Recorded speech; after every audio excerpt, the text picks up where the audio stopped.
The EU has set itself some very ambitious environmental objectives as part of the implementation of the Paris Agreement. The main objective is to reduce greenhouse gas emissions from the EU by 55% by 2030 compared to 1990.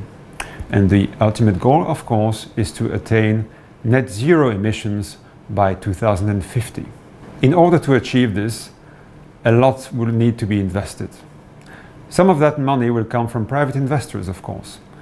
And this is why we have a EU taxonomy. The taxonomy is aimed at directing money and providing a framework to know which companies' activities can be considered aligned with the EU's environmental objectives. But some of the money will also come from governments and from the EU. And this is where the Green Deal comes into the picture. The Green Deal is a public investment plan implemented by the European Union to channel public money towards projects and innovations contributing to our common environmental objectives.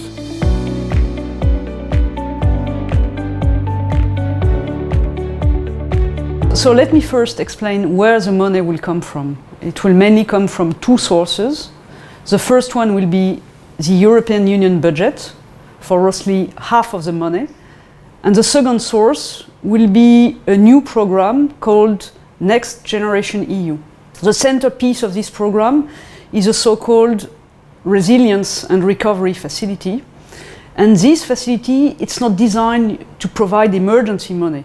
It's mainly designed as an investment plan that will provide money for a couple of years. How will it work? Well, the European Commission will borrow on the market on behalf of the European Union, and then the funds will be either granted to countries or given to countries in the form of loans. Now, the idea of this plan is to reduce growth divergences. So some countries will receive more money than others because the idea is to facilitate the recovery of countries that have been hit hardest during the pandemic, but also it will help countries that were struggling before the pandemic. So it's really a long-term investment plan to help narrow growth divergences. And just to give you an example, Greece will receive 15% of its GDP, Italy will receive 10% of its GDP, France or Germany will just receive less than 1% of their GDP. So clearly, it's designed to help some countries more than the others. So altogether, if you look at the total size of the Green Deal, with the funds coming from the EU budget and the funds coming from Next Generation EU, the size of the Green Deal will amount to slightly more than €500 billion that will be invested over 2021 to 2027.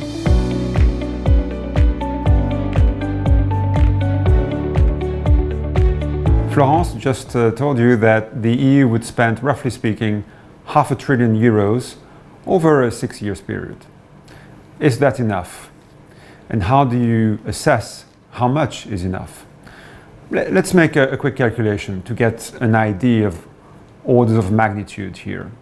Let's say we would spend 100 billion a year, which is slightly more than what the Green Deal will spend, in wind turbines, installing wind turbines all around Europe. So every year, 100 billion. How much renewable electricity would we get from these 100 billions? Well, if you do a simple calculation, you will come to the conclusion that it would generate about 200 terawatt hours per year in renewable electricity. That sounds like a lot. Now, if you compare that amount to how much electricity is consumed every year in Europe, you see that it represents about 7% of European power generation or consumption. That's one and the same thing. So 100 billion a year, is that a lot? It is significant. 7% of our power generation is something, but is it enough to transform the EU and make it carbon neutral by 2050 and drop emissions by 55% by 2030? probably not, knowing that not all the money will be channeled towards wind turbines and other renewable energy sources. It is a start, but clearly we will need also private money, private investments to join this public effort if we are to achieve our environmental objectives.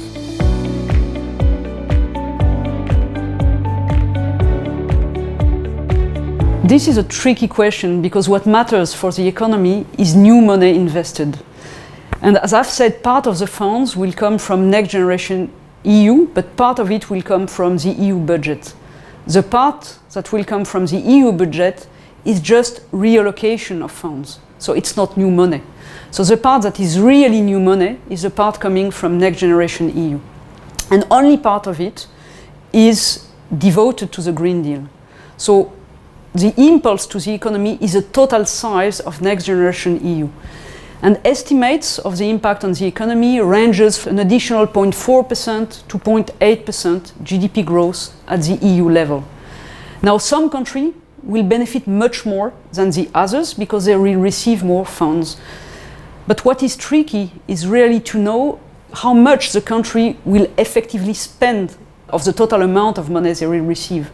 So there are two issues with this program. The first one is, will the country have effectively the capacity to invest all the funds they will receive? And just to give you an example, if you look at structural funds Spain received in the previous EU budget, Spain just spent 43% of the funds it was entitled to spend. So clearly there is further problem of will the country be able to spend all that money? Will they have the project ready to implement?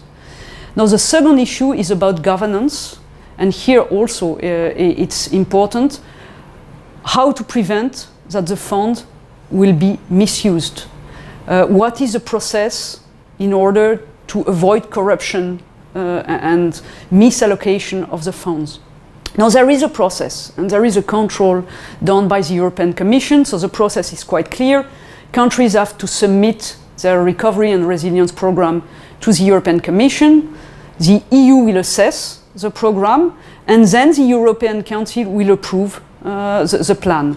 Once approved, the European Commission will pay 13% upfront to countries in order to kickstart investment projects. And that's very important because it's upfront money that the country are going to use pretty quickly. But then the rest of the money will be given slowly after a check of the process. The European Commission will have to check that the money is effectively used and that the plans are effectively implemented. So in order to gauge the impact of this plan, everything will depend on implementation and the fact that countries will be able to put in place the reforms they have committed to. Spain has committed to labour market reform, Italy has committed to justice reform. So clearly this is also something that will be important to gauge the success of this plan. If countries fail to deliver, it will clearly undermine the confidence of countries into the Next Generation EU program, and it could also increase opposition in future joint borrowing. Now, if the program is a success, this program could transform into a permanent new tool for the Europe, and it could also in the future pave the way for a fiscal union.